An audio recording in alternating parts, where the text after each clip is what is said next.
Hey y'all, it's Nomad from GameSmithing, and today we have a very interesting build from one of our community members on Discord, wodahshadow. Looking at this one from afar, you might be thinking, what a weird combination. Well, let me tell ya, I thought that you and bit my tongue pretty hard after playing for the first time.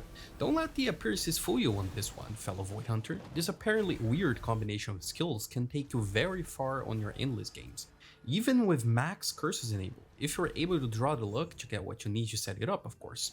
Let us take a deeper look at it, shall we?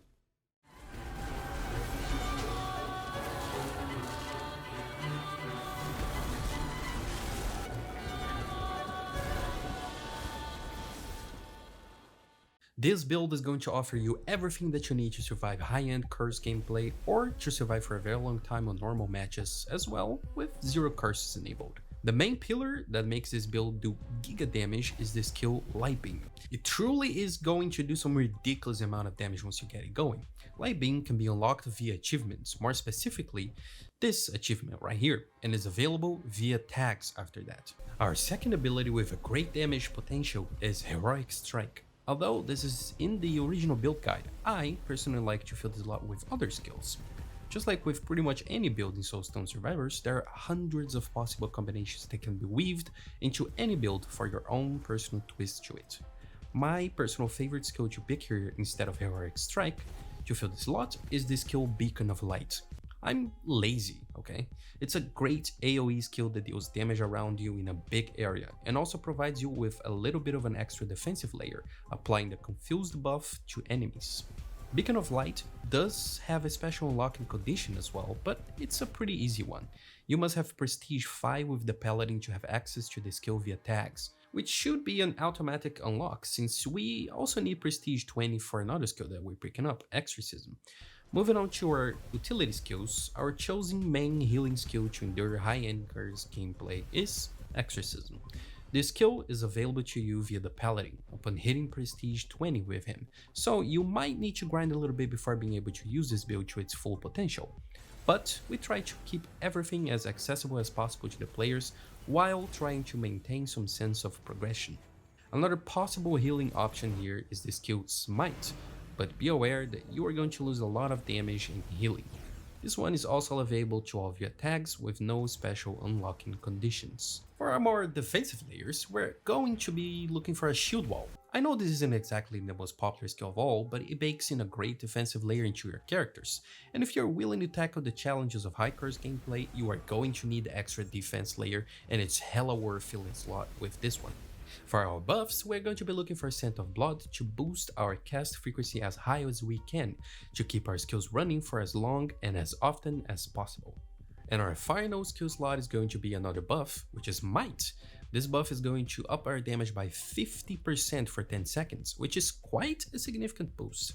Please, do let us know down in the comments if you end up playing the build or what other combinations you can come up with.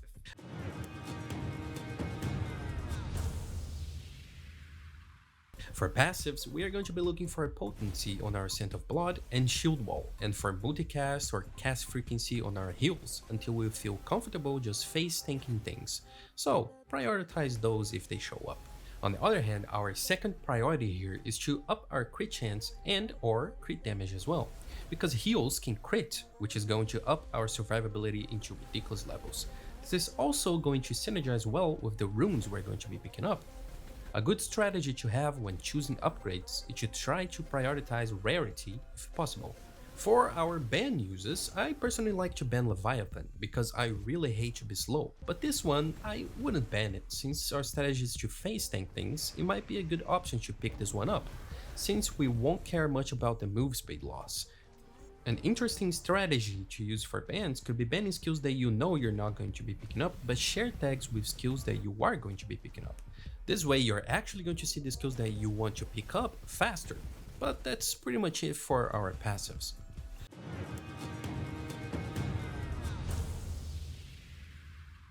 For our character, the most obvious choice here is to go with the Paladin. His Ascension is absolutely cracked and synergizes with literally everything you need.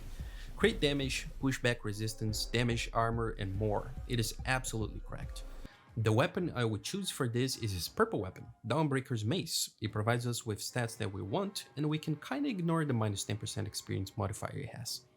And for our runes, first, always remember to check the tags of the skills you want in your build and the tags your character has available by default before choosing runes, because you might need to pick up some skill mastery runes to have access to tags you wouldn't otherwise. These are runes we're going to be playing with. We have Pulse of Agony, a new rune added in as of the Ascension update to help boost our cast frequency. We also have Multicast Mastery, Swing Mastery for Scent of Blood, Critical Mastery, and for our last slot, Thrust Mastery for Shield Wall. Well, this is all we had for today. Hope you all enjoyed it, and let us know down in the comments below how far you got with the build. Thank you so much wodahshadow for sharing this awesome idea with us, and Mhysa for helping create the build over on our Discord server. If you wish to get access to community content and talk with other fellow gamers, Discord is the place to be. We'll leave a link to Woda's Twitch channel so you can watch the build perform, and our Discord server down in the description of the video. Who knows, I might be lurking there, waiting for an opportunity to showcase another awesome build. Thank you so much for watching, and until the next one, survivors.